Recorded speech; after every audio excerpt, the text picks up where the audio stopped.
Hello बच्चों, कैसे हैं आप लोग? अच्छे होंगे। फिज़िक्स में क्लास 9th में हम लोगों ने फोर्स एंड एक्सेलरेशन शुरू किया था। उसमें बहुत सारी बातें हम लोगों ने फोर्स और एक्सेलरेशन के बारे में पढ़ लिया था।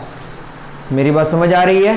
तो मैंने देखा कि कुछ कन्फ्यूज़न है और उन कन्फ्यूज़न्स को दूर करने के लिए मैं चाहता हूं कि एससी वर्मा के क्वेश्चंस कराया जाए और उससे फिर हम थ्योरीज़ को रिवाइज करते जाएं और आपको चीज़ें समझ में आते भी जाए। तो शुरू करते हैं हम लोग आज एससी वर्मा के कुछ क्वेश्चंस बनाना। सबसे पहला क्वेश्चन जो आपको पेज नंबर 68 में, आपके पास एससी वर्मा क्लास 9 का होना चाहिए, पेज नंबर 68 का एक्सरसाइज का ऑब्जेक्टिव का पहला क्वेश्चन बोर्ड में आपका नज़र आ रहा है। ठीक है, सबसे पहला क्वेश्चन क्या है हमारा, इसको आप क्वेश्चन को नोट डाउन करते जाएं और उसके बाद फिर इस क्वेश्चन को बनाने की कोशिश करें। इससे रिलेटेड जो कंसेप्ट होगा उसको मैं रिवाइज करा दूंगा। आप कॉपी करें क्वेश्चन को, मैं थोड़ा कैमरा ठीक कर लूं।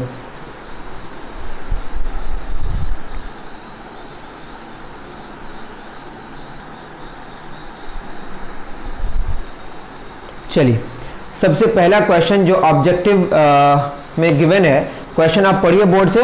क्वेश्चन लिखा हुआ है N unbalanced force acts on a body. ठीक है, what does unbalanced force mean? Unbalanced force अभी हम मानते हैं कि वो जीरो नहीं है, नन जीरो है। अनबैलेंस्ड फोर्स का क्या मतलब है, हम लोगों ने पढ़ा था, एक बॉडी में कई फोर्सेस एक साथ लग सकते हैं। जैसे एक बॉडी है, वो बॉडी यहाँ पे रखा हुआ है, तो यहाँ पे वर्टिकल डायरेक्शन में अगर देखा जाए तो वर्टिकली डाउनवर्ड कौन फोर्स लगा रहा है? अर्थ अपने सेंटर की तरफ कितना फोर्स लगा रहा है? mg, m मास का बॉडी है। तो ये जो सरफेस है ऊपर की तरफ क्या फोर्स लगा रहा है? Normal reaction. कौन सा रिएक्शन? नॉर्मल। दोनों एक दूसरे के ऑपोजिट होता है, एक ही ऑब्जेक्ट पर लगता है। तो नेट फोर्स कितना आता है बताइए? Net force on that body is zero. और अगर जितने सारे फोर्सेस उसमें एक्ट कर रहे हैं, एक बॉडी है जो m मास का बॉडी है जो कहीं रखा हुआ है, जिस पर अर्थ कितना फोर्स लगा रहा है अपने सेंटर की तरफ? mg, जिसको हम वेट कहते हैं। और सरफेस ऊपर की तरफ उसी बॉडी पर कितना फोर्स लगा रहा है? Normal, n। तो दोनों का वैल्यू एक दूसरे के ऑपोजिट और बराबर है, दैट इज नेट फोर्स कितना है? जीरो। टोटल कितने फोर्सेस हैं यहाँ पे? दो से ज्यादा भी हो सकते हैं। जितने सारे फोर्सेस हो उस बॉडी पर, उसमें टोटल फोर्स का मिला के अगर कितना हो जाए? जीरो हो जाए, तो उसको बोलेंगे बैलेंस्ड फोर्स। कौन सा फोर्स? और अगर जीरो ना हो तो क्या होगा? Unbalanced force. तो इस तरह का कंडीशन नहीं है, तो अनबैलेंस्ड फोर्स। तो हम लोग फॉर्मूला में क्या जाने? फोर्स का फॉर्मूला क्या होता है? Mass into acceleration. अगर वहां से जाने फोर्स का क्या फॉर्मूला है बताइए? Mass into acceleration. तो हमने पढ़ा है फोर्स का फॉर्मूला मास इंटू एक्सेलरेशन। ये जो टोटल फोर्स है, अगर मास इंटू एक्सेलरेशन का फॉर्मूला है और ये जीरो के बराबर नहीं है, जीरो के बराबर नहीं है, तो इस फॉर्मूले के अकॉर्डिंग जानने की कोशिश करते हैं। वैसे बात समझ आती है कि नेट फोर्स जीरो का मतलब कि टोटल फोर्स का समेशन मिला के कितना? जीरो। हो सकता है कि कोई बॉडी पर कोई भी फोर्स ना लगे, ये सिचुएशन पॉसिबल नहीं है। अर्थ के नजदीक तो अर्थ वाला फोर्स तो लगेगा ही, लेकिन ऐसा सिचुएशन पैदा करते हैं कि ऐसी जगह चले जाए इंटरस्टेलर स्पेस में जहां पे कोई फोर्स एक्ट नहीं करे, तो वहां पे भी टोटल फोर्स क्या होगा? जीरो। क्वेश्चन आता है क्या टोटल फोर्स जीरो होगा तो बॉडी चल सकता है कि नहीं? हाँ, चल सकता है, लेकिन उसके स्पीड और डायरेक्शन में कोई बदलाव नहीं आएगा। ये सारी बातें हम लोगों ने क्लास में करा था। ठीक है, अगर हमने फोर्स का वैल्यू क्या कर दिया? जीरो, मतलब नेट फोर्स की बात हो रही है। किसकी बात हो रही है? Net force. तो बताइए, मास और एक्सेलरेशन का प्रोडक्ट जीरो है। दैट, जैसे मैं बोलूं 2 into 5 कभी भी जीरो नहीं हो सकता ना, 10 ही होगा। तो इसको जीरो करने के लिए या तो 2 को जीरो होना पड़ेगा या 5 को क्या होना पड़ेगा? जीरो होना पड़ेगा। दो नंबर्स का प्रोडक्ट जीरो होने का मतलब ये है, या तो एक को जीरो होना पड़ेगा या दूसरे को जीरो होना पड़ेगा। नॉर्मल कंडीशन में मास कभी भी क्या नहीं हो सकता? जीरो नहीं हो सकता। तो किसको जीरो होना पड़ेगा? एक्सेलरेशन को। मैंने क्या बोला? चलिए, मास के बारे में, मास तो नॉन जीरो होता ही है, मास नॉन जीरो होता ही है। और अगर मास नॉन जीरो का मतलब मास जीरो नहीं होगा, मास जीरो नहीं होगा, तो इसको जीरो नहीं होने के लिए तो एक्सेलरेशन को भी क्या होना पड़ेगा? जीरो नहीं होना पड़ेगा। दैट मीन्स मैं अगर बोलूं F is equal to ma, अगर इसको जीरो पुट कर दूं, मास तो कभी जीरो नहीं हो पाएगा। इसको जीरो होने के लिए एक्सेलरेशन को क्या होना पड़ेगा? जीरो। तो मेन बात है, मास पे तो कोई बात ही नहीं है, क्योंकि मास हमेशा जीरो होगा ही नहीं, मतलब कभी भी जीरो नहीं होगा। स्पेशल कंडीशन में हम लोग बाद में जानेंगे, बट इतना जान लें कि मास कभी भी जीरो नहीं होगा। तो कौन जीरो होगा इस केस में? एक्सेलरेशन जीरो होगा। तो यहां पे भी कौन डिसाइड करेगा कि जीरो नहीं होगा? एक्सेलरेशन डिसाइड करेगा, मतलब एक्सेलरेशन जीरो नहीं होगा, मतलब एक्सेलरेटेड मोशन होगा। कैसा मोशन होगा? एक्सेलरेटेड मोशन का मतलब ये बॉडी या तो स्पीड बढ़ाएगा अपनी, या बॉडी अपनी स्पीड घटाएगा, या अपने डायरेक्शन को चेंज करेगा। मेरी बात समझ आ रही है? तो अनबैलेंस्ड फोर्स मतलब नॉन जीरो फोर्स है। वैसे अनबैलेंस्ड फोर्स का मतलब नॉन जीरो फोर्स की बात हो रही है, जीरो नहीं है, नॉन जीरो है। अगर बॉडी पे एक्ट करेगा तो बॉडी रेस्ट में, must remain at rest, rest में था और रेस्ट में ही है, इसका मतलब बॉडी में कोई एक्सेलरेशन नहीं है। Must move with uniform velocity, uniform velocity का मतलब वेलोसिटी चेंज नहीं करेगा, और जब वेलोसिटी चेंज नहीं करेगा, एक्सेलरेशन का क्या फॉर्मूला है? चेंज इन वेलोसिटी बटे टाइम टेकन। तो वेलोसिटी जब चेंज नहीं होगा तो एक्सेलरेशन जीरो होगा, लेकिन यहाँ अनबैलेंस फोर्स बोला है, मतलब जीरो के बराबर नहीं है, मतलब एक्सेलरेशन जीरो के बराबर नहीं है। एक्सेलरेशन जीरो के बराबर कब होगा? जब किस में चले? यूनिफॉर्म वेलोसिटी में। तो यूनिफॉर्म वेलोसिटी का मतलब एक्सेलरेशन जीरो। तो ये भी नहीं होगा और ये भी नहीं होगा। डी में क्या बोला है? Must move along a circle. Circle में मूव करने का मतलब क्या है? डायरेक्शन चेंज कर रहा है। क्या कर रहा है? Direction change. ये तो जरूरी नहीं कि जस्ट डायरेक्शन चेंज करेगा, ये भी हो सकता है कि स्पीड चेंज कर सकता है, तो उसको हम बोलते हैं मस्ट बी एक्सेलरेटेड। सिर्फ सर्कल में चलेगा, सीधे भी चल सकता है, हो सकता है उसका स्पीड क्या हो रहा है? बढ़ रहा है। तो इस चारों ऑप्शन में कौन सा सही हुआ बताइए? Must be accelerated. हाँ, may move along a circle, ये हो सकता है, क्योंकि सर्कल में मूव करने का मतलब क्या चेंज कर रहा है? डायरेक्शन चेंज कर रहा है। तो यहाँ मे और मस्ट भी बहुत इंपॉर्टेंट है। ये तो मे भी नहीं होगा, मे रिमेन एट रेस्ट, रेस्ट में अगर रह जाए और रेस्ट में ही था, इसका मतलब नेट फोर्स क्या है? जीरो। और यूनिफॉर्म वेलोसिटी में चल रहा है तब भी नेट फोर्स क्या है? जीरो। यूनिफॉर्म वेलोसिटी में चलने का मतलब एक्सेलरेशन जीरो, मतलब मास इनटू एक्सेलरेशन जीरो, मतलब net force zero. Net force zero होने का मतलब या तो बॉडी रेस्ट में था तो रेस्ट में रहेगा, और अगर वेलोसिटी कुछ थी उसकी तो उसी यूनिफॉर्म वेलोसिटी में चलते रहेगा, मतलब स्पीड और डायरेक्शन चेंज नहीं होगा। तो इस क्वेश्चन का कंक्लूजन ये है, दो तरह के फोर्सेस हुए, क्या क्या?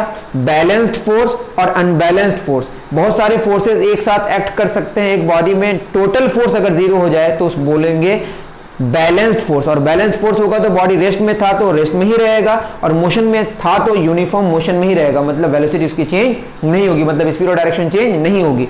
और अगर नेट फोर्स जीरो ना हो तो उसको बोलेंगे अनबैलेंस्ड फोर्स, और जब अनबैलेंस्ड फोर्स होगा दैट मीन्स कि वो अपनी वेलोसिटी को चेंज करेगा। वेलोसिटी चेंज करने का मतलब रेस्ट से मोशन में आएगा या मोशन से रेस्ट में आएगा, मतलब स्पीड बढ़ा सकता है, स्पीड घटा सकता है, या डायरेक्शन चेंज कर सकता है, मतलब एक्सेलरेशन का होना जरूरी है, मस्ट बी एक्सेलरेटेड। ओके, चलिए नेक्स्ट क्वेश्चन की तरफ आगे बढ़ते हैं।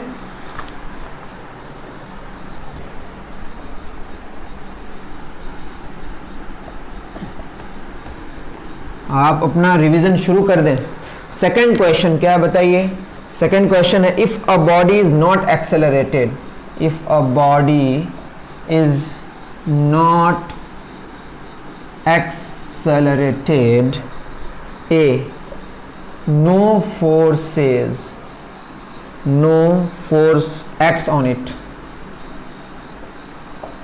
चलिए कोई बात नहीं है, no unbalanced force act on it।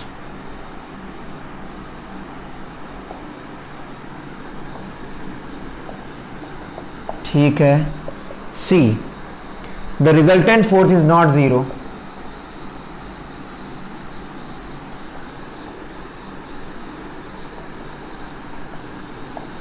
ठीक।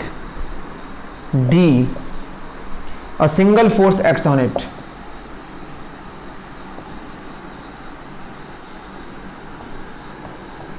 चलिए चार ऑप्शन है, देखते हैं क्या कहना चाह रहा है। क्वेश्चन पढ़िए एक बार फिर। क्वेश्चन है कि if a body is not accelerated, accelerated नहीं होने का मतलब अपनी वेलोसिटी को चेंज नहीं कर रहा है। अपनी वेलोसिटी को चेंज नहीं कर रहा है मतलब अपनी स्पीड या डायरेक्शन दोनों चेंज नहीं कर रहा है, स्पीड और डायरेक्शन दोनों चेंज नहीं कर रहा है। ठीक है, तो नहीं चेंज करने का मतलब क्या कि मास इनटू एक्सेलरेशन यही जीरो है, मतलब टोटल जो फोर्सेज हैं वो जीरो, मतलब फोर्सेज तो हैं, मैंने क्या बोला अभी, यहाँ एक बॉडी रखा हुआ है, नीचे mg लग रहा है, ऊपर क्या लग रहा है, नॉर्मल लग रहा है, हो सकता है इधर हम 10 न्यूटन लगा रहे हैं और इधर फ्रिक्शन भी कितना लग रहा है, 10 न्यूटन लग रहा है, तो वर्टिकल और हॉरिजॉन्टल दोनों में नेट फोर्स क्या है, जीरो, इधर भी नेट फोर्स जीरो, इधर भी नेट फोर्स क्या है, जीरो। मेरी बात समझ आ रही है? तो ऐसा हो सकता है कि एक बॉडी में कई फोर्सेज लग सकते हैं, लेकिन टोटल फोर्स मिला के कितना हो गया 0। तो सिंगल फोर्स तो हो ही नहीं सकता, कई फोर्सेस, सिंगल फोर्स एक्ट होने की जरूरी नहीं है, कई फोर्सेस हो सकता है, एक फोर्स हो, और सिंगल अगर फोर्स एक्ट करेगा तो नेट फोर्स तो कभी 0 हो ही नहीं सकता। एक ही बॉडी, एक बॉडी है, इसमें छोड़ दिया, हवा को इग्नोर करेंगे तो कहां गिरेगा, नीचे की तरफ। सिर्फ कौन फोर्स लगा रहा है, अर्थ लगा रहा है। हवा को तो मैंने इग्नोर कर दिया, उसका फ्रिक्शन को हमने क्या कर दिया, इग्नोर कर दिया। सिर्फ एक फोर्स लगाने का मतलब नेट फोर्स कभी भी 0 हो ही नहीं सकता, मतलब बॉडी रेस्ट से मोशन में आएगा ही, या मोशन से रेस्ट में आएगा, मतलब अपनी वेलोसिटी को चेंज करेगा। सिंगल फोर्स होने का तो कोई चांस नहीं है, एक्सेलरेशन नहीं, मतलब कोई नेट फोर्स 0, मतलब फोर्सेस हो सकते हैं बट कई फोर्सेस हो सकते हैं। The resultant force is not 0। Acceleration का मतलब है रिजल्टेंट फोर्स 0, मतलब नेट फोर्स का मतलब ही रिजल्टेंट फोर्स है, ये भी नहीं हो सकता। No unbalanced force acts on it. हाँ फोर्सेस तो है, मतलब अनबैलेंस्ड फोर्स का वैल्यू कितना है 0, मतलब बैलेंस्ड फोर्स है। अनबैलेंस्ड फोर्स का वैल्यू 0 होने का मतलब कौन सा फोर्स है, बैलेंस्ड फोर्स है, तो ये सही है। No force acts on it. ऐसा हो सकता है कि फोर्स एक भी ना लगे, लेकिन ये जरूरी नहीं है, तो ये चूंकि जरूरी नहीं है इसलिए ये भी नहीं हो सकता। तो जो सही आंसर है बिल्कुल वो क्या है, अनबैलेंस फोर्स नहीं लगता है। नो अनबैलेंस फोर्स, मतलब अनबैलेंस फोर्स का वैल्यू कितना है 0, इसी का नाम क्या है, बैलेंस फोर्स। तो बैलेंस फोर्स को भी हम अगर अनबैलेंस फोर्स बोले तो उसका वैल्यू कितना पुट करना पड़ेगा 0। दैट डज नॉट मीन कि फोर्सेज नहीं है। हाँ फोर्सेज नहीं भी हो सकते हैं, बट अगर फोर्सेज हैं तो नेट फोर्स कितना होगा 0। फोर्स नहीं अगर हो एक भी तो भी हमारा नेट फोर्स 0 होगा, और कई फोर्सेज हो तब भी नेट फोर्स 0 हो सकता है। एक बात सामने आई कि अगर एक भी फोर्स नहीं लग रहा है तो नेट फोर्स 0 होगा, ये तो जरूरी है, लेकिन कई फोर्सेस होंगे उसका भी नेट फोर्स 0 हो सकता है और नहीं भी हो सकता है। अगर हो जाए तो बैलेंस फोर्स और नहीं हो तो अनबैलेंस्ड फोर्स। तो ये क्वेश्चन आपको समझ आ गया होगा, शायद आपका कॉन्सेप्ट अब थोड़ा ज़्यादा क्लियर हो रहा है, ऐसा मैं आशा करता हूँ।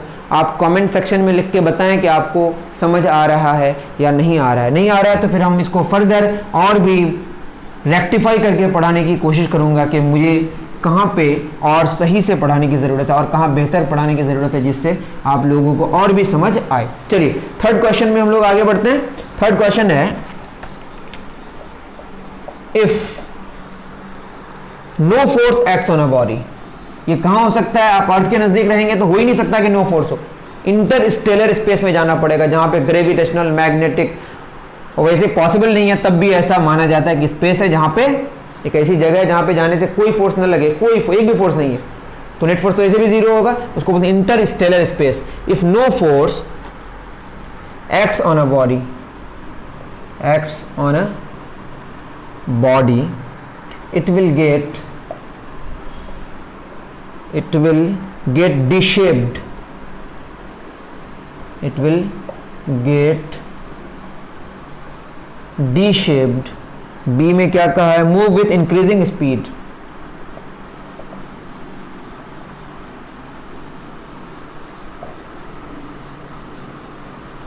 सी में क्या कहा गया है, either remain at rest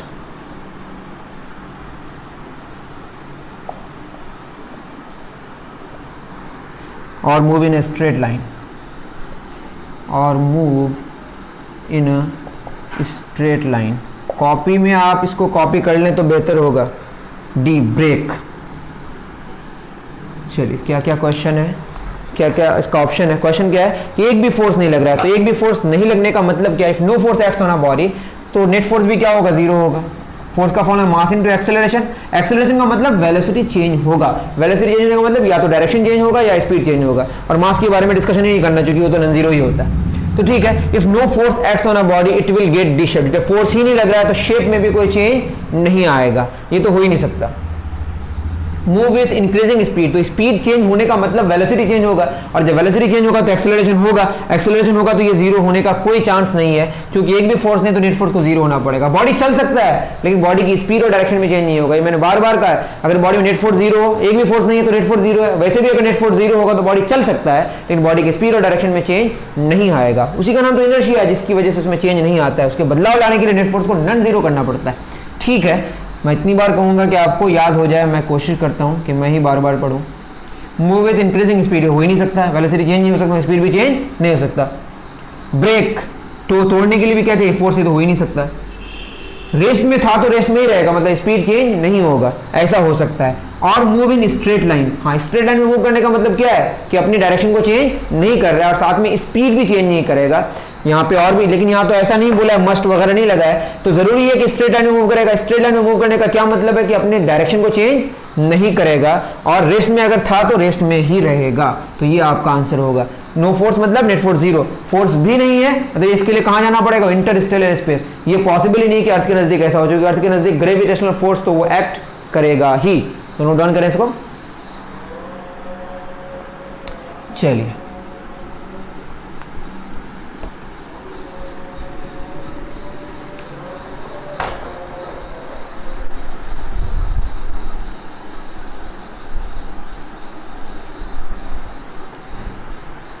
next question आपको बोर्ड में नजर आ रहा है, क्या है, by applying a force of 1 newton, 1 newton का फोर्स लगाने का क्या मतलब, one can hold a body whose mass is approximately equal to 100 milligram या 100 ग्राम या 1 किलोग्राम या 10 किलोग्राम। आप ये समझ जाएं, अर्थ जो फोर्स लगाता है, अर्थ फोर्स लगाने से क्या होगा, उसकी वजह से भी कुछ एक्सेलरेशन होगा, उसकी वजह से जो एक्सेलरेशन प्रोड्यूस होता है वो जी का वैल्यू आप जानते हैं, एक्सेलरेशन ड्यू टू ग्रेविटी लगभग 10 मीटर पर सेकेंड स्क्वायर है ना, एक्चुअली कितना होता है 9.8 मीटर पर सेकेंड स्क्वायर। ये अर्थ के नज़दीक है, ये वेरी करता है, अर्थ के नज़दीक इसको हम कांस्टेंट मानते हैं 9.8 मीटर पर सेकेंड स्क्वायर, ठीक है। अब क्या है कि अगर बॉडी यहाँ पे रखा हुआ है, ध्यान दें यहाँ रखा हुआ है, और ये 1 किलोग्राम का बॉडी, तो अर्थ इसको खींचेगा अपनी तरफ, कितने से बताइए, मास इनटू एक्सेलरेशन, मतलब mass into acceleration due to gravity होगा यहाँ पे, और मास कितना किलोग्राम है 1 किलोग्राम, और जी का value 10 metre per second square, तो 10 क्या हो जाएगा 10 kilogram metre per second square. इसी को क्या बोलते हैं न्यूटन। 1 किलोग्राम का बॉडी को अर्थ कितने फोर्स से अट्रैक्ट करेगा, 10 न्यूटन से, जिसकी वजह से बॉडी को अगर यहाँ रखा जाए वो तो रेस्ट से किस में आ जाता है, मोशन में, मतलब स्पीड उसकी बढ़ जाती है। लेकिन चूंकि सरफेस में रखा हुआ है तो ये क्या करेगा, सरफेस भी ऊपर की तरफ कितना फोर्स लगाएगा 10 न्यूटन, जिससे उस बॉडी पर वर्टिकली नेट फोर्स कितना हो जाएगा 0। तो बॉडी रेस्ट में था तो किस में रहेगा, रेस्ट में। मेरी बात समझ आ रही है। तो ये जो 10 न्यूटन है यही हमको फील दिलाता है कि हमारा वेट कुछ है। 1 किलोग्राम है तो 10 न्यूटन है, 2 किलोग्राम होगा तो कितना न्यूटन का फील होगा 20 न्यूटन का, अगर आप धरती में न धंस जाए तो। 3 किलोग्राम होगा तो कितना होगा 30 न्यूटन का। हवा में अगर आप ऐसे गिर रहे हैं तो आपको कोई फील नहीं आएगा। कब फील आएगा, जब आप सरफेस के ऊपर हैं। 5 किलोग्राम का कितना होगा 50 न्यूटन, 50 किलोग्राम का कितना होगा 500 न्यूटन। मेरी बात समझ आ रही है। तो ये जो 10 न्यूटन है कितना किलोग्राम की वजह से, 1 किलोग्राम की वजह से, तो 1 किलोग्राम की वजह से 10 न्यूटन, बट कितना फील हो रहा है यहाँ पे 1 न्यूटन, तो ये तो हो नहीं सकता। तो कितना पुट करें जिससे क्या आ जाए 1 न्यूटन आ जाए, कितना आ जाए 1 न्यूटन। तो इसको समझने के लिए आप कोई भी उठा के देख सकते हैं, लेकिन अगर मैं यहाँ पे बताऊं, देखिए 100 ग्राम, कितना ग्राम 100 ग्राम, 100 ग्राम बराबर कितना बताइए, 100 ग्राम बराबर 100 बटे 1000 किलोग्राम, 0 0 0 0 कैंसिल, तो ये हो गया 1/10 किलोग्राम।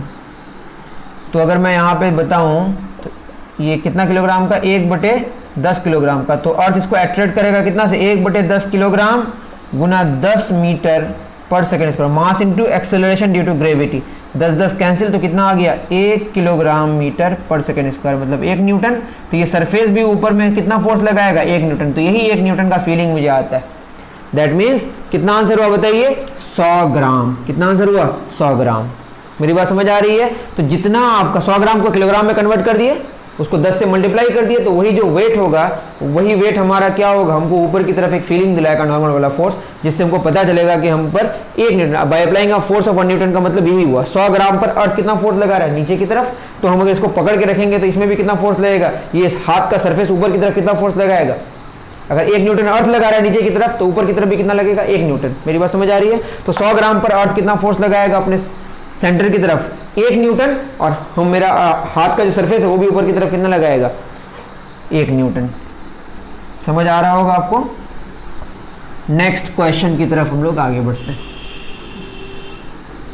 नेक्स्ट क्वेश्चन है the force of friction between two bodies. ये क्वेश्चन को मैं उतार नहीं रहा हूं। Force of friction, frictional force क्या होता है, जब मैं यहाँ पे फोर्स नहीं लगाया आगे की तरफ तो इधर भी फोर्स लगने वाला नहीं है।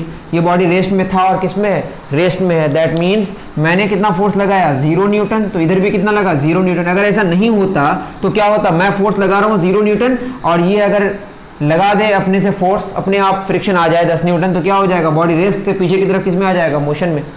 तो मैं अगर यहाँ पे लगाया 2 न्यूटन, तो अपने आप इधर भी कितना लगता है 2 न्यूटन। मतलब ये सरफेस एक सरफेस के ऊपर दूसरा बॉडी चलना चाहता है तो ये फ्रिक्शन उसको क्या करता है, रोकता है, रिलेटिव मोशन का अपोज करता है। किसका अपोज करता है, ये हम लोग फ्रिक्शन में अलग से पढ़े हैं, पढ़ सकते हैं। तो ये जो रिलेटिव मोशन का मतलब ये जो है ना, ये वाला जो सरफेस दूसरे बॉडी को क्या कर चिपका के रखना चाहता है।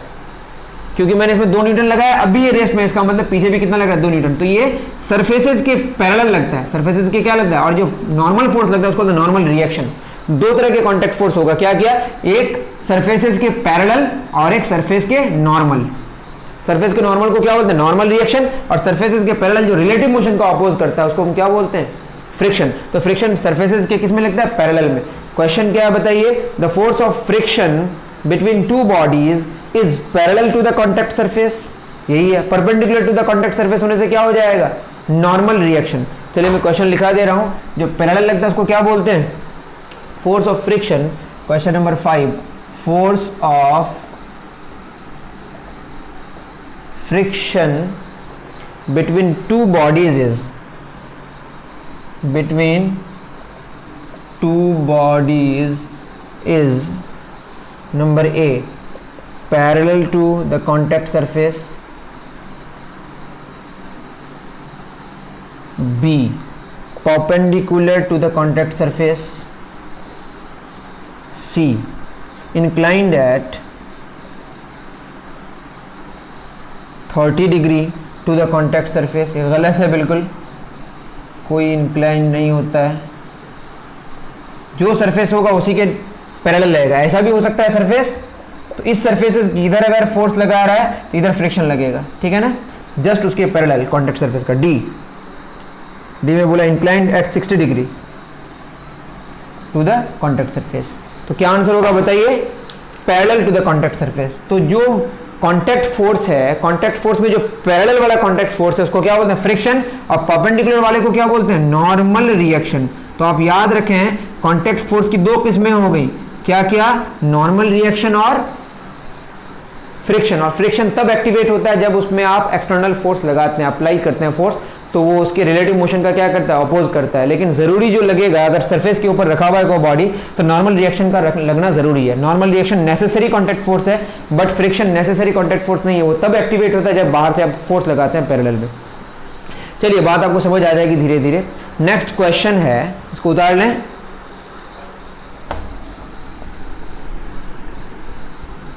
तो कॉन्टैक्ट फोर्स की 2 किस्में हो गई, क्या क्या, एक होगा पैरेलल में, पैरेलल वाला जो लगेगा पैरेलल कॉन्टैक्ट फोर्स में क्या हो जाएगा, पैरेलल वाले सरफेस को बोलेंगे फ्रिक्शन, और जो नॉर्मल लगेगा उसको क्या कहेंगे, normal reaction.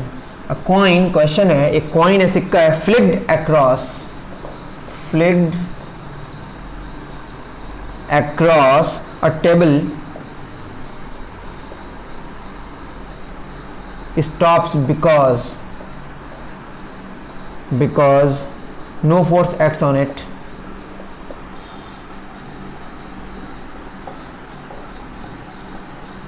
B, it is very heavy.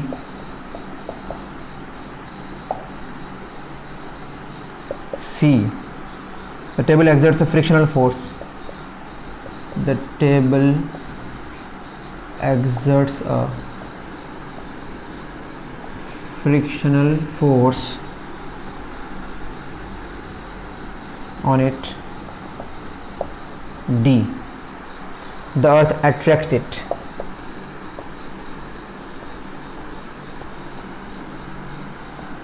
तो आप क्वेश्चन देख सकते हैं, बहुत इजी क्वेश्चन हैं, लेकिन तब भी आपका कॉन्सेप्ट क्लियर करने के लिए बहुत अच्छे क्वेश्चन। एक कॉइन को फ्लिक किया गया, उसके बाद वो धीरे धीरे क्या हो जाता है, आगे जाके रुक जाता है, होता है ना, इसको हम कॉइन को ऐसे छोड़ते हैं तो धीरे धीरे आगे जाके रुक जाता है। रीज़न क्या है, देखिए किसी भी मोशन में बदलाव लाने के लिए, बॉडी चल रहा है तो चलते रहेगा, फ्रिक्शन नहीं होता। अगर बॉडी को हम चला देते हैं हॉरिजॉन्टली तो जिंदगी भर चलते रहता है, क्योंकि वर्टिकल फोर्स लगता है। अर्थ की तरफ फोर्स लगा रहा है, नीचे की तरफ, और अगर हॉरिजॉन्टल सरफेस में कोई बॉडी जा रहा है तो 90 डिग्री में फोर्स का कोई कंपोनेंट नहीं होता है, तो हॉरिजॉन्टली तो अर्थ का जो फोर्स है उसका कोई इफेक्ट नहीं होगा, और फ्रिक्शन भी अगर नहीं होता तो बॉडी जिंदगी भर उसी स्पीड में, उसी डायरेक्शन में चलते रहता है, तब तक जब तक कि फ्रिक्शन नहीं लगता या कोई एक्सटर्नल फोर्स नहीं लगता।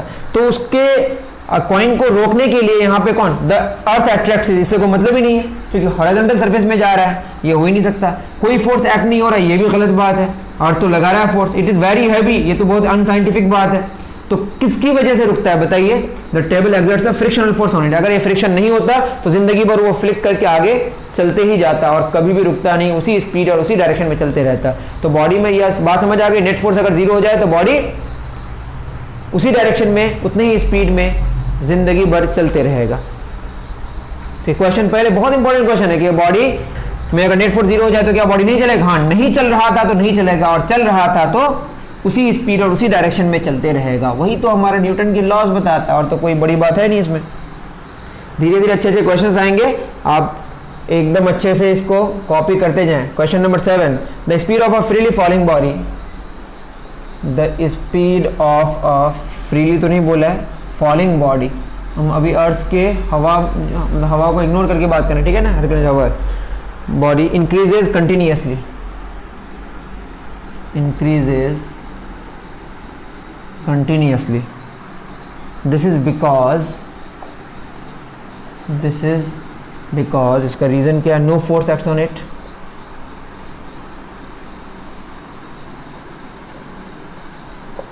B it is very light,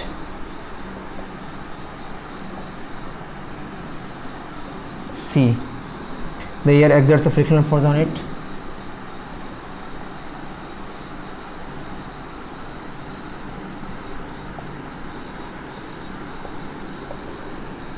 D the earth attracts it।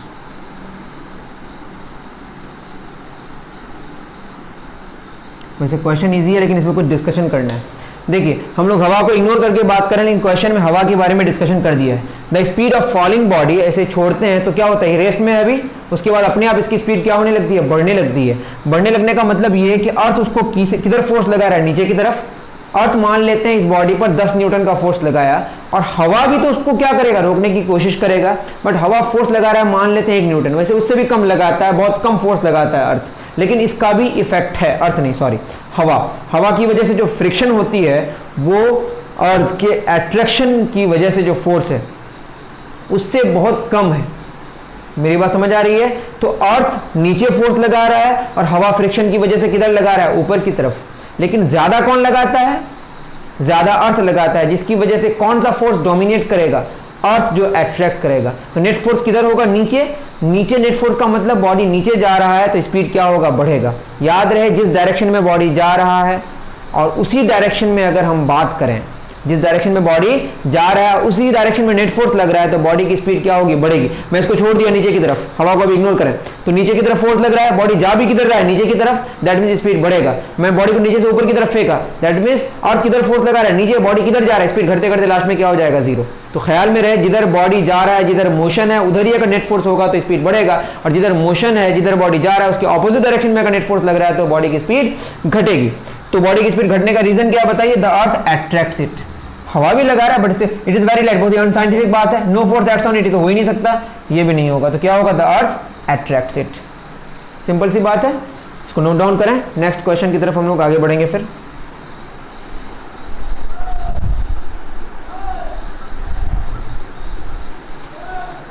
चलिए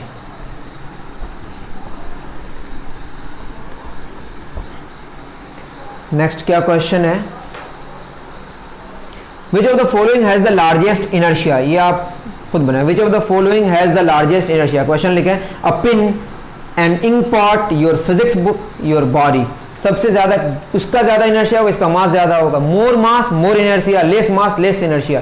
इनर्शिया क्या है कि बॉडी का जो हम लोग कंडीशन ऑफ मोशन को चेंज करने के लिए जिसमें ज्यादा फोर्स लगाना पड़ेगा उसका इनर्शिया ज्यादा होगा, जिसमें कम फोर्स लगाना पड़ेगा उसका इनर्शिया कम होगा। तो ज्यादा हैवी का ज्यादा इनर्शिया होगा। तो इसमें pin, ink pot, physics book और बॉडी में सबसे ज्यादा आपकी बॉडी का इनर्शिया सबसे ज्यादा होगा, क्योंकि आप कहाँ हैं, क्योंकि आपका मास क्या है सबसे ज्यादा इन चीजों में, पिन में, इंक पॉट में, फिजिक्स बॉक्स में और बॉडी में अगर कंपेयर करें तो सबसे ज्यादा आपका मास होगा।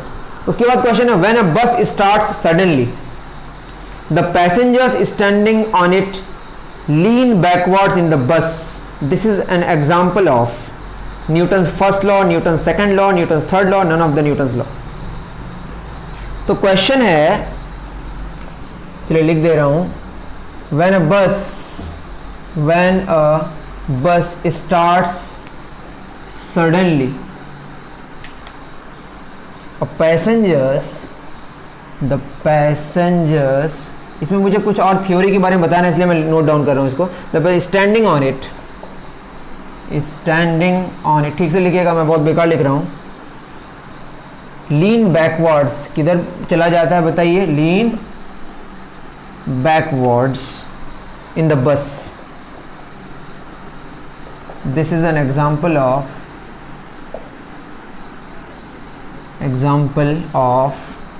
Number A, Newton's first law,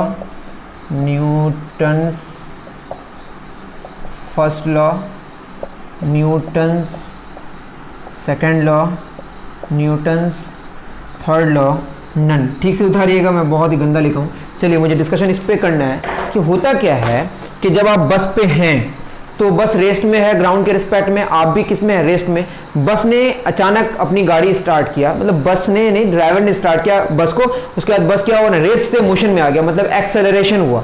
rest से मोशन का मतलब स्पीड कितनी थी? 0, अब वो चलने लगा आगे। इसका मतलब ये है कि उसकी स्पीड क्या हुई? बढ़ी, मतलब उधर फोर्स लगाया। रेस्ट से मोशन का मतलब स्पीड बढ़ा, इसे बढ़ने का मतलब नेट फोर्स उधर ही लगा जिधर गाड़ी जा रही है। तो गाड़ी आगे जा रही है और आप अपना पोजीशन कहां रखना चाहेंगे? ग्राउंड के रिस्पेक्ट में वहीं रखना चाहेंगे, जिसकी वजह से वहीं रखने के लिए अपने आप को किधर कीजिएगा? पीछे की तरफ। ये बात समझ आ गई? व्हेन अ बस स्टार्ट सडनली, मतलब रेस्ट से मोशन में आ रहा है और आप वहीं रहना चाहेंगे, जिसकी वजह से आप वहीं रहने के लिए आप अपने आप को बैकवर्ड करते हैं। The passengers standing on it lean backwards in the बस। ये किसकी वजह से? इनर्शिया की वजह से। आप रेस्ट में थे तो आप कहां रहना चाहेंगे? रेस्ट में ही, उसी पोजीशन में। तो ये न्यूटन का फर्स्ट लॉ इनर्शिया के बारे में बताता है। तो क्या आंसर होगा? Newton first law. लेकिन मुझे यहां पे बताना है नॉन इनर्शियल फ्रेम के बारे में। जब कोई गाड़ी के बारे में बात करेंगे और गाड़ी रेस्ट से किसमें आया? मोशन में। अगर उसको हम फ्रेम माने, क्योंकि उसकी स्पीड बढ़ रही है, उसको बोलेंगे नॉन इनर्शियल फ्रेम। और ऐसे फ्रेम को अगर जब हम फ्रेम मानते हैं जिसकी स्पीड बढ़ती है या घटती है या डायरेक्शन चेंज होती है, तो उसके केस में क्या होता है कि स्पीड बढ़ा। स्पीड बढ़ने का क्या मतलब है? बॉडी आगे जा रही है और उधर ही फोर्स लग रहा है। तो फोर्स उधर है जिस डायरेक्शन में गाड़ी चलना शुरू किया। तो गाड़ी ने चलना किधर शुरू किया? आगे की तरफ। बट आपको फोर्स किधर लगा? पीछे की तरफ। तो आपको लॉ याद रखना है, नॉन इनर्शियल फ्रेम के केस में फ्रेम पर जिस डायरेक्शन में फोर्स लगेगा, पैसेंजर पर या उस पर बैठा बॉडी या जो उसको फ्रेम मान रहा है, उसके ऑपोजिट डायरेक्शन में उस बॉडी पर फोर्स लगेगा। मतलब ये कि बस पर फोर्स किधर लगा? आगे की तरफ। तो आप पर फोर्स किधर लगेगा? पीछे की तरफ। उसी सिचुएशन वही अगर मैं आगे लेके बढ़ूं, जब गाड़ी चलने लगा, यूनिफॉर्म वेलोसिटी में चल रहा है, अचानक ब्रेक मारा। क्या मारा? ब्रेक मारने का मतलब नेट फोर्स किधर लग रहा है? पीछे की तरफ। क्योंकि गाड़ी आगे जाएगी और गाड़ी की स्पीड घटेगी, इसका मतलब नेट फोर्स किधर लग रहा है? पीछे की तरफ। आप किधर चले जाते हैं? आगे की तरफ। ऐसा क्यों? क्योंकि आप चल रहे थे तो आप चलते रहना चाहिएगा, लेकिन गाड़ी तो रुकना चाहती है आपको, लेकिन आप तो चलना चाह रहे थे, तो आप अपने चलते रहने के लिए आप ऐसे हो जाते हैं, आप फॉरवर्ड, लीन फॉरवर्ड हो जाएगा उस सिचुएशन में। तो आपको क्या याद रखना है? नेट फोर्स किधर लग रहा है? पीछे की तरफ। क्योंकि आपका फ्रेम कौन है अभी? बस। तो आप पर फोर्स किधर लगेगा? आगे की तरफ। तो आपको लॉ याद हो जाना चाहिए। क्या लॉ हुआ बताइए? फ्रेम अगर नॉन इनर्शियल हो तो उस पर जिस डायरेक्शन में फोर्स लगेगा, आप पर उसके ऑपोजिट डायरेक्शन में फोर्स लगेगा। वही केस जब क्या होता है, गाड़ी अपना डायरेक्शन चेंज करता है, सर्कल में घूमता है, सर्कल में घूमता है तो वो फोर्स किधर लगाता है? अपना अंदर की तरफ। तो आप किधर चले जाते हैं? बाहर की तरफ। इसको बोलते हैं आउटवर्ड जर्क। कौन सा जर्क? Outward jerk. तो आपको बैकवर्ड जर्क कब होता है? जब गाड़ी रेस्ट से किसमें आता है? मोशन में, या बॉडी की स्पीड बढ़ती है। और फॉरवर्ड जर्क कब होता है? जब गाड़ी की स्पीड घटती है या मोशन से रेस्ट में आता है। और आउटवर्ड जर्क कब होता है? जब गाड़ी सर्कल में चलता है। आशा करता हूं कि यह बात समझ आई होगी। इसको बोलते हैं नॉन इनर्शियल फ्रेम की कहानी। चले, नेक्स्ट क्वेश्चन है, अ force of a given magnitude acts on a body. Question number 10 में है, अ force of a given magnitude acts on a body, the acceleration of the body depends on. Acceleration किस पे depend करता है बताइए? मैं question लिखा दे रहा हूं 10। अ force of a given magnitude, given का मतलब यहां पे पता है हमें, वो चेंज होने वाला नहीं है। Given magnitude acts on a body, the acceleration of the body depends on. of a body depends on. Number A, mass of the body,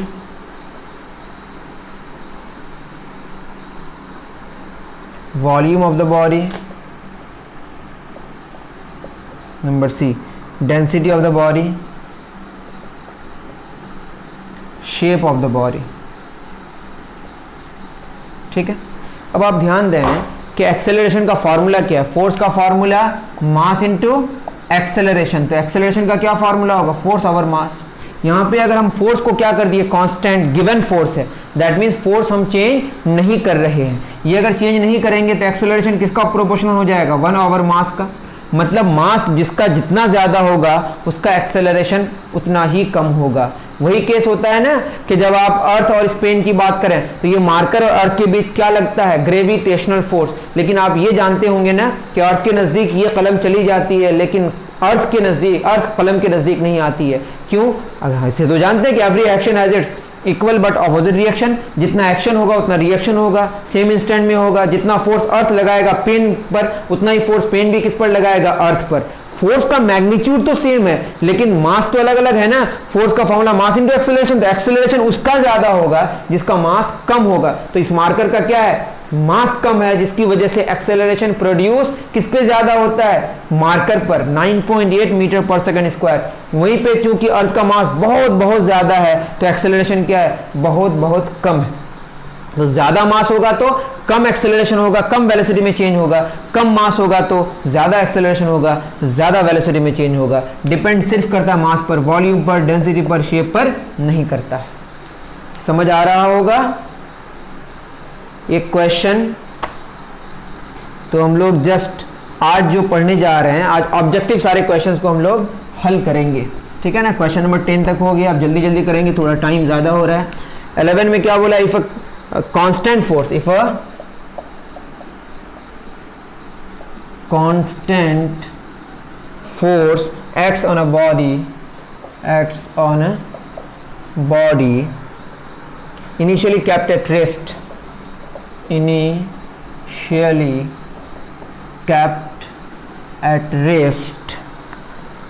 the distance moved by the body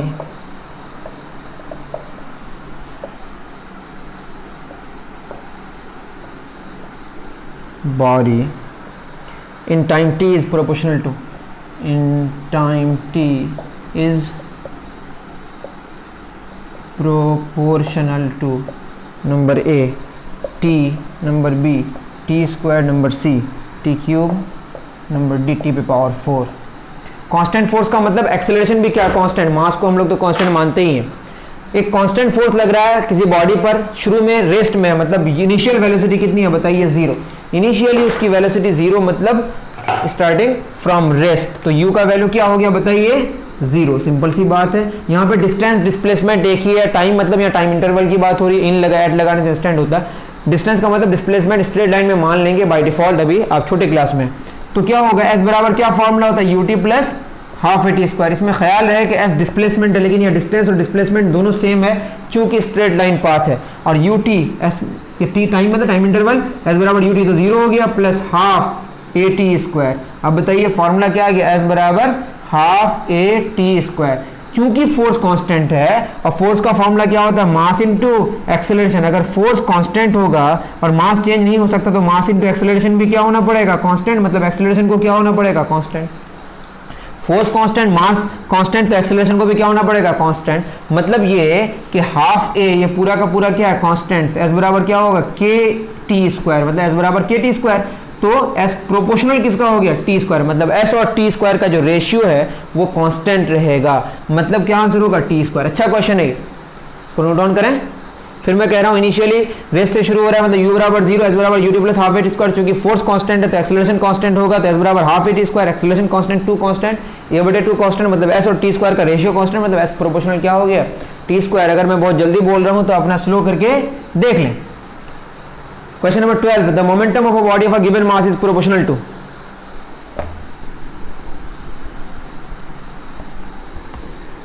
twelve में क्या बोला है बताइए? the momentum of a body of given mass, of a body of given mass. Given mass मतलब mass change नहीं हो रहा है, ये आपको ध्यान में रखना है, इंपॉर्टेंट बात है। Given mass is proportional to number A volume, number B shape, ये क्या है स्पीड, डी कलर। ये सब तो नॉनसेंस बात हो गई, कलर वलर तो है नहीं, जानते ही आप। कलर नहीं है, शेप नहीं है, वॉल्यूम भी नहीं, क्या स्पीड है, क्योंकि क्या होता है मोमेंटम का फार्मूला है, मोमेंटम का सिंबल पी, मास इनटू वेलोसिटी। आप खुद देखिए मास कांस्टेंट है, क्योंकि गिवन मास बोला है, तो प्रोपोर्शनल क्या हो जाएगा, momentum is proportional to velocity, मतलब स्पीड की बात हो रही है। वेलोसिटी का मैग्नीट्यूड इस्तेमाल करें स्पीड, अभी हम लोग स्पीड वेलोसिटी सेम मानेंगे क्योंकि स्ट्रेट लाइन पाथ है। उतार लें, क्या फार्मूला है, mass into velocity. Next question है the mass and speed of 4 bodies given है, लार्जेस्ट मोमेंटम किसका होगा, लार्जेस्ट मोमेंटम उसी का होगा जिसका मास इनटू वेलोसिटी सबसे ज्यादा होगा। इसका मास इनटू जितना भी हैवी ऑब्जेक्ट हो जाए, अगर उसका वेलोसिटी 0 हो जाए, स्पीड 0 हो जाए, तो मोमेंटम क्या होगा, 0 होगा। इसको नोट डाउन करें, ये सिंपल क्वेश्चन था। नेक्स्ट क्वेश्चन, आपके पास किताब है तो अच्छी बात है। 1 किलोग्राम और इधर दिया हुआ है 10 मीटर पर सेकेंड, इधर दिया हुआ है 2 किलोग्राम 9 मीटर पर सेकेंड, सी में गया है 3 किलोग्राम 8 मीटर पर सेकेंड, और डी में गिवन है 4 किलोग्राम 7 मीटर पर सेकेंड। ये मास है और ये स्पीड है। ये ए बॉडी है, बी बॉडी है, सी बॉडी है, डी बॉडी है ना। ये 13 नंबर का क्वेश्चन है। बोला है कि largest magnitude of momentum, largest magnitude of momentum किसका होगा बताइए। मास इंटू वेलोसिटी 1 इंटू 10, 10 होगा, 2 इंटू 9, 10, 9 दूना 18, 8 या 24, 7 चौक 28, सबसे ज्यादा किसका होगा, डी का।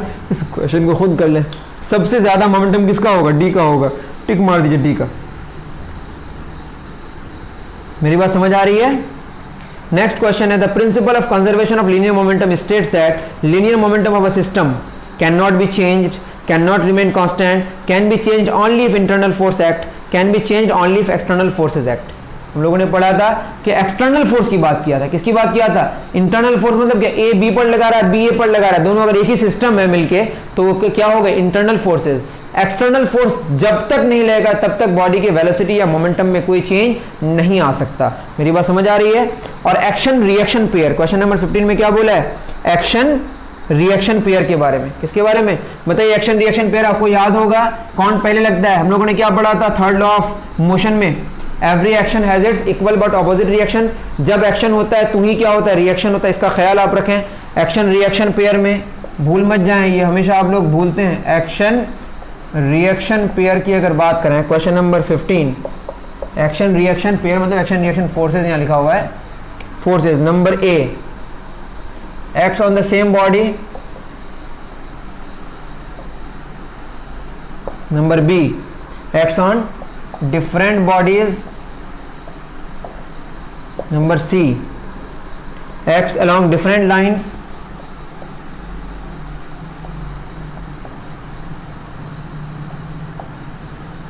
Number D, act in the same direction. In the same direction. तो ये आप क्लियर कर लें। आप ठीक से उतारिएगा, थोड़ा मेरा राइटिंग ख़राब हो रही है यहाँ पे। अब जैसे मैं बोलूँ कि यहाँ पे एक बॉडी है, यहाँ पे एक बॉडी है, दोनों के बीच फोर्स लग रहा है, ग्रेविटेशनल फोर्स। ये एक बॉडी का सेंटर है, ये मून का सेंटर है, और ये अर्थ का सेंटर है। दोनों के बीच क्या लग रहा है, फोर्स। ये एक ही लाइन में लगता है। किसमें लगता है, एक ही लाइन में। Acts along the different lines, ये गलत है। Acts in the same line joining. मेरी बात समझ आ रही है। सेंटर्स के बीच फोर्स लग रहा है। ये मान लेते हैं अर्थ है और ये क्या है, मून। अर्थ किस पर फोर्स लगाया, मून किस पर फोर्स लगाया, अर्थ पर। अर्थ ने मून पर लगाया और मून ने अर्थ पर लगाया, दोनों अलग अलग ऑब्जेक्ट्स पर लगा। एक्ट्स ऑन डिफरेंट बॉडी, ये सही है। एक्ट्स ऑन सेम बॉडी नहीं, अर्थ ने किस पर लगाया, मून पर, तो मून ने किस पर लगाया, अर्थ पर। जैसे किताब रखा हुआ है किसमें, यहाँ पे रखा हुआ है एक बेंच पे, तो बेंच पर अर्थ ने वो तो अलग बात हो गई। ये बुक ने किस पर फोर्स लगाया, बेंच पर, तो बेंच ने किस पर फोर्स लगाया, अर्थ पर। एक फोर्स कौन लगा रहा है, इस बुक पर अर्थ लगाता है, जिसको हम ग्रेविटेशनल फोर्स कहते हैं। अर्थ ने इस बुक पर ग्रेविटेशनल फोर्स लगाया, तो इस बुक ने भी अर्थ पर कौन सा फोर्स लगाया, ग्रेविटेशनल फोर्स लगाया। नेचर भी सेम होता है। अगर ये कॉन्टैक्ट फोर्स लगेगा एक्शन, तो रिएक्शन भी क्या होगा, कॉन्टैक्ट फोर्स। पहले एक्शन की पहले रिएक्शन, तो जो ही एक्शन टू ही रिएक्शन, पहले कोई नहीं होता है, दोनों सेम इंस्टेंट पे होता है। ये तो गलत हो गया। Acts in the same direction, direction क्या होता है, ऑपोजिट होता है। अर्थ ने मास को इधर अट्रैक्ट, अर्थ ने मून को इधर अट्रैक्ट किया तो मून ने अर्थ को इधर अट्रैक्ट किया, दोनों का डायरेक्शन एक दूसरे के क्या होता है, ऑपोजिट होता है। तो एक्शन रिएक्शन पेयर में याद रहे कि दोनों सेम इंस्टेंट पे होता है, अलग अलग टाइम में नहीं, सेम टाइम पे होता है, डायरेक्शन एक दूसरे के ऑपोजिट होता है, सेम लाइन में होता है, डिफरेंट ऑब्जेक्ट्स पर होता है। इन चीजों का ख्याल रखें। क्वेश्चन नंबर 15 हो गया। Consider a porter standing on the platform with a suitcase which presses his head with a force of 200 Newton. Take this force as action. The reaction force is exerted by the head on the suitcase. अब बताइए suitcase ने किस पर लगाया, माथे पर 200 Newton का force, तो सूटकेस भी किस पर फोर्स लगाएगा, माथे पर। Consider a porter standing on a platform with a suitcase which presses his head. माथे को कितना में 200 न्यूटन में दबा रहा है, तो माथा भी किस पर लगाएगा, सूटकेस पर। सिंपल रिएक्शन क्या होगा, रिएक्शन हो जाएगा the head on the suitcase. हो गया, सिंपल सी बात है। उसके बाद एक क्वेश्चन है, क्वेश्चन नंबर 17, ग्राफ का क्वेश्चन है। अभी हम लोगों ने पढ़ा ना कि क्वेश्चन है कि shows the displacement time graph for the 4 particles A B C and D and unbalance force. Unbalance मतलब अनबैलेंस फोर्स है और इसको कांस्टेंट फोर्स मानते हैं। तो क्या होगा, अभी पढ़े एस प्रोपोर्शनल क्या है, टी स्क्वायर। अगर इनिशियली क्या हो जाए, रेस्ट में, मान लेते इनिशियली किस में, रेस्ट में, तो ये डिस्प्लेसमेंट है और ये क्या है, टाइम टेकन है। तो ग्राफ कैसा होगा बताइए, ग्राफ होगा ऐसा कुछ। मतलब ये पहले क्या होगा, पहले कम टाइम में कम डिस्प्लेसमेंट हो रहा है, पहले इतना टाइम में कम डिस्प्लेसमेंट हो रहा है, बाद में कम टाइम में ज्यादा डिस्प्लेसमेंट हो रहा है। मतलब इसका क्या हो रहा है, डिस्प्लेसमेंट मतलब पोजीशन का चेंज होने का जो रेट है वो बढ़ रहा है। ये आप समझ पा रहे हैं या नहीं पा रहे हैं, मुझे नहीं समझ आया, लेकिन आप ये समझें कि यहाँ पे देखिए इतने टाइम में इतना डिस्प्लेसमेंट, बाद में इतने टाइम में ज्यादा डिस्प्लेसमेंट। मतलब पहले वेलोसिटी कम, बाद में वेलोसिटी ज्यादा। मतलब बॉडी पर क्या है, एक्सेलरेशन है, बॉडी पर क्या है, एक्सेलरेशन। यहाँ पे 4 ग्राफ दिया हुआ है, अगर मैं बोलूँ एस और ये टी ऐसा है, मतलब पोजिशन चेंज नहीं कर रहा है। पोजिशन नहीं चेंज करने का क्या मतलब है कि डिस्प्लेसमेंट इसका जो भी है वो और अपना पोजीशन को चेंज नहीं कर रहा है। मतलब ये रुका हुआ है, रुका हुआ है, इसका क्या मतलब है कि रेस्ट में था, रेस्ट में, दैट मींस अनबैलेंस फोर्स नहीं लग रहा है, मतलब अनबैलेंस फोर्स 0 है। ये ग्राफ ऐसा है, ये डिस्प्लेसमेंट टाइम, इसका मतलब यूनिफॉर्म वेलोसिटी में चल रहा है। मतलब एक्सेलरेशन यहाँ पे क्या है, 0, यहाँ पे भी एक्सेलरेशन क्या है, 0, यहाँ पे एक्सेलरेशन 0 नहीं है, मतलब अनबैलेंस फोर्स है, अनबैलेंस फोर्स है। और यहाँ पे भी डिस्प्लेसमेंट और टाइम है, और यहाँ पे क्या, पोजीशन घट रहा है। दैट मींस कि यहाँ पे भी एक्सेलरेशन 0 है, क्योंकि यूनिफॉर्म वेलोसिटी से घट रहा है। यूनिफॉर्म वेलोसिटी है, वेलोसिटी क्या है, चेंज नहीं हो रहा है। सिर्फ वेलोसिटी कहाँ चेंज हो रहा है, यहाँ पे पहले कम वेलोसिटी है, बाद में ज्यादा वेलोसिटी। वेलोसिटी चेंज होने का मतलब अनबैलेंस्ड फोर्स लग रहा है। तो क्वेश्चन नंबर 17 में ये वाला ऑप्शन आपका सही होगा। पास्कल किसका यूनिट है, प्रेशर का। अभी पढ़ेंगे हम लोग प्रेशर का फॉर्मूला, फोर्स ओवर एरिया। कौन सा फोर्स, नॉर्मल फोर्स, न्यूटन पर metre square. The buoyant force on a body acts in a, buoyant force होता है वो, अगर पानी में आप कुछ रखे पढ़ेंगे आर्किमिडीज प्रिंसिपल में, वो वर्टिकली अपवर्ड लगता है।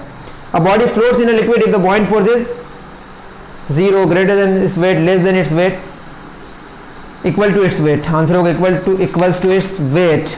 आप पढ़ेंगे बॉइंट फोर्स के बारे में, जब बॉइंट फोर्स और जो उसकी वेट है सेम हो जाए तो वो क्या करेगा, फ्लोट करेगा। क्या करेगा, फ्लोट करेगा। तो हमारे ऑब्जेक्टिव जितने सारे क्वेश्चंस हैं उसका डिस्कशन हमने अप्रॉक्सीमेटली ठीक से कर दिया।